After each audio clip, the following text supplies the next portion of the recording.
Hello everybody, I just want to make another video and just want to encourage you guys that you guys are truly loved by the Lord and sorry, I care about you guys, but I wanted to just share this analogy that the Lord gave me today. It's really cool and I hope it encourages whoever's watching. Doesn't matter if you know God or if you do know God. We're going to minister to you if this is what God's going to do. So anyways, so the first thing I want to share is, okay, how does water work? When the water comes in the house, it comes in pressurized. There's pressure going through the faucet, making the water come out.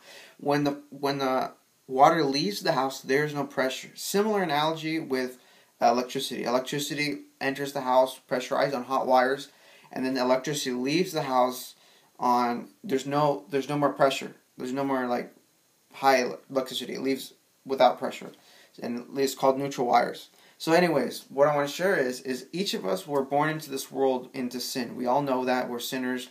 But the cool thing is this, is we were born into an earth where we have pressure, we have stress, we have anxiety, we have burdens. We feel like we can't handle it anymore. We feel like the Lord isn't there sometimes. We feel like I don't even know God. But if you do know God and you know the Word, John 3:16, for God so loved the world that He gave His only begotten Son, that whoever believes in Him shall not perish but have everlasting life. If you believe that, you've repented of your sin, you changed direction of the lifestyle, you accepted Jesus, you recognize what He did on the cross. Now, when you leave this earth, there will be no more pressure. Every tear, every sorrow, every pain, every anxiety will be wiped away. You'll be in heaven.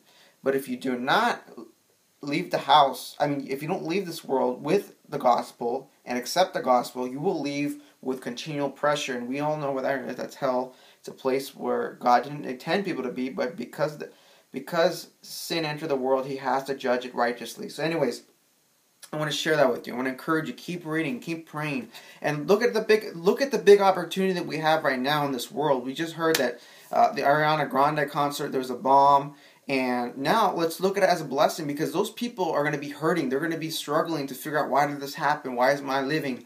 We can share the gospel with people, and we can even open conversations like this when we're at the mall, when we're at the school, when we're at wherever you're at. Just, hey man, encouragement. Say, hey, do you ever hear what's going on in the news? It's very serious. What do you think about that? Do you think that we're in the end times? Do you believe in end times? What do you think about that? Are you scared for the end of the world? Like what?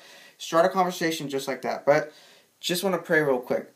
Lord, I just thank you for my brothers, sisters, and my family, and all the people watching right now. Lord, allow them to know that you love them. Allow them to know, Lord, that you're in control. And allow them to be sold out to you. Help us not to be pew hoarders, that we go in the church and we suck up all the wisdom and don't share it. Lord, help us to go out and share it. How dare we not do that? Help us to be bold. Help us to be encouraged.